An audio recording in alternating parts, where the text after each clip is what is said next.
February 8. ನಮ್ಮ ಅನುದಿನ ಆಹಾರ ಸೇವೆಗಳಿಂದ ತಮ್ಮೆಲ್ಲರಿಗೂ ಶುಭವಂದನೆಗಳು.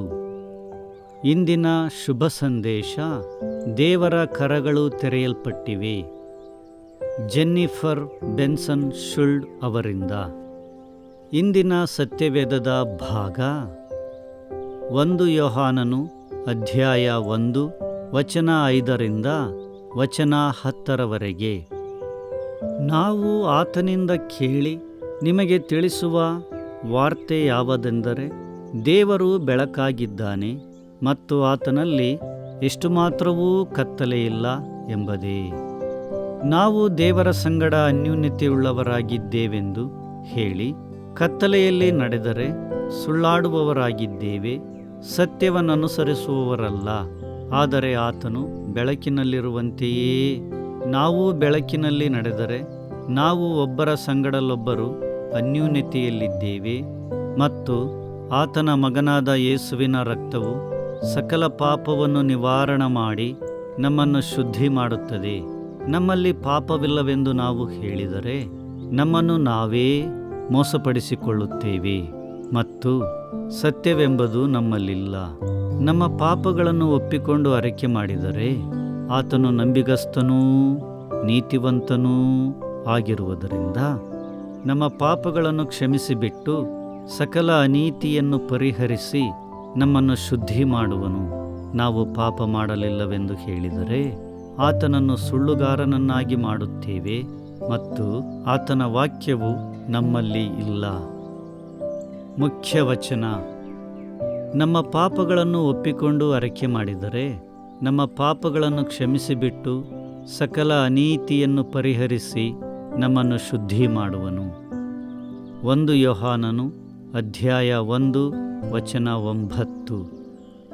ಟೆಲಿಫೋನ್ ರಿಂಗಣಿಸಿದಾಗ ಅದನ್ನು ನೋಡಿ ಗಂಟು ಮೋರೆ ಹಾಕಿ ನಿಟ್ಟುಸಿರು ಬಿಟ್ಟೆನು.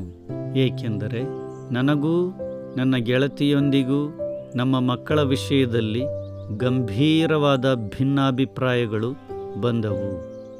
ನನಗ್ಯಾಕೋ ನಾನೇ ಫೋನ್ ಮಾಡಿ ಕ್ಷಮೆ ಕೇಳಬೇಕೆನಿಸಿತ್ತು. ಆದರೆ ನಾನದನ್ನು ಮಾಡಲಿಲ್ಲ. ನಮ್ಮ ಭಿನ್ನ ದೃಷ್ಟಿಕೋನಗಳು ಇನ್ನೂ ಸಂಘರ್ಷದಲ್ಲಿದ್ದವು, ಇತ್ಯರ್ಥವಾಗಿರಲಿಲ್ಲ. ಆದರೂ ಕೊನೆಯ ಬಾರಿ ನಾವು ಚರ್ಚೆ ಮಾಡಿದಾಗ ನಾನು ಮೃದುವಾಗಿರದೆ ಸ್ವಲ್ಪ ಒರಟಾಗಿದ್ದೆನು ಎಂದೆನಿಸಿತ್ತು. ಈಗ ಫೋನ್ ಬಂದಾಗ ಅವಳೇನಾದರೂ ನನ್ನನ್ನು ಕ್ಷಮಿಸದೇ ಇದ್ದರೆ, ನಮ್ಮಿಬ್ಬರ ಸ್ನೇಹವನ್ನು ಮುಂದುವರೆಸಲು ಇಚ್ಛಿಸದೇ ಇದ್ದರೆ ಎಂದು ಕಲ್ಪಿಸಿದೆನು. ಆ ಕ್ಷಣಕ್ಕೆ ಗೀತೆಯೊಂದರ ಸಾಹಿತ್ಯ ನೆನಪಾಯಿತು.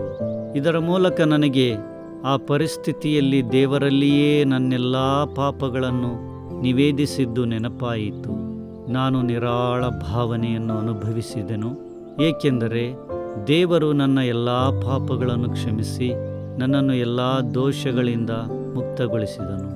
ನಮ್ಮ ಸಂಬಂಧಗಳನ್ನು ಸರಿಪಡಿಸುವ ಪ್ರಯತ್ನಗಳಲ್ಲಿ ಜನರೆಲ್ಲರ ಪ್ರತಿಕ್ರಿಯೆಗಳನ್ನು ನಿಯಂತ್ರಿಸಲು ನಮ್ಮಿಂದ ಸಾಧ್ಯವಿಲ್ಲ. ನಾವು ನಮ್ಮ ಭಾಗದ ಹೊಣೆಯನ್ನು ಹೊತ್ತುಕೊಳ್ಳುವವರೆಗೂ ನಮ್ರತೆಯಿಂದ ಕ್ಷಮಾಪಣೆಯನ್ನು ಬೇಡಿಕೊಂಡು ಅಗತ್ಯವಿರುವ ಯಾವುದೇ ಬದಲಾವಣೆಗಳನ್ನು ಮಾಡಿಕೊಂಡಾಗ ಅದರಿಂದಾಗಬೇಕಾದ ಉಪಶಮನವನ್ನು ದೇವರ ಕರಗಳಿಗೆ ಬಿಡಬಹುದು. ಜನರ ಸಮಸ್ಯೆಗಳನ್ನು ಬಗೆಹರಿಸಲಾಗದಂಥ ನೋವನ್ನು ನಾವು ತಾಳಿಕೊಳ್ಳಬೇಕಾಗಿದ್ದರೂ ಆತನೊಂದಿಗೆ ಶಾಂತಿಯನ್ನು ಪಡೆಯುವುದು ಎಂದಿಗೂ ಸಾಧ್ಯವಿದೆ. ದೇವರ ಕರಗಳು ಸದಾ ತೆರೆದಿರುತ್ತವೆ ಹಾಗೂ ನಮಗೆ ಅಗತ್ಯವಿರುವ ಅನುಗ್ರಹ ಮತ್ತು ಕರುಣೆಯನ್ನು ತೋರಿಸಲು ಸದಾ ಕಾಯುತ್ತಿರುತ್ತಾನೆ. ನಮ್ಮ ಪಾಪಗಳನ್ನು ಒಪ್ಪಿಕೊಂಡು ಅರಿಕೆ ಮಾಡಿದರೆ ಆತನು ನಂಬಿಗಸ್ತನೂ ನೀತಿವಂತನೂ ಆಗಿರುವುದರಿಂದ ನಮ್ಮ ಪಾಪಗಳನ್ನು ಕ್ಷಮಿಸಿಬಿಟ್ಟು ಸಕಲ ಅನೀತಿಯನ್ನು ಪರಿಹರಿಸಿ ನಮ್ಮನ್ನು ಶುದ್ಧಿ ಮಾಡುವನು. ಕ್ಷಮಾಪಣೆಯು ಸಮಾಧಾನವನ್ನು ಹೇಗೆ ಸೃಷ್ಟಿಸುತ್ತದೆ? ದೇವರ ಶಕ್ತಿಯೊಂದಿಗೆ ಈ ವಾರ ಯಾರಾದರೊಂದಿಗೆ ಸಂಧಾನ ಮಾಡಿಕೊಳ್ಳಲು ಯಾವ ಮಾರ್ಗಗಳನ್ನು ಅನುಸರಿಸುವೆ? ಪ್ರಾರ್ಥನೆ ಮಾಡೋಣ. ಪ್ರೀತಿಯ ದೇವರೇ, ನಿನ್ನ ಶಾಶ್ವತವಾದ ಅನುಗ್ರಹದ ಬಗ್ಗೆ ನನಗೆ ನೆನಪಿಸು. ನಾನು ಹೆಚ್ಚು ನಮ್ರನಾಗಿರುವಂತೆ ಮತ್ತು ನಿನ್ನೊಂದಿಗಿನ ಎಲ್ಲ ಸಂಬಂಧಗಳೊಂದಿಗೆ ದೃಢವಾಗಿರಲು ಬೇಕಾದ ಎಲ್ಲ ಸಹಾಯವನ್ನು ನನಗೆ ನೀಡು. ಆಮೀನ್.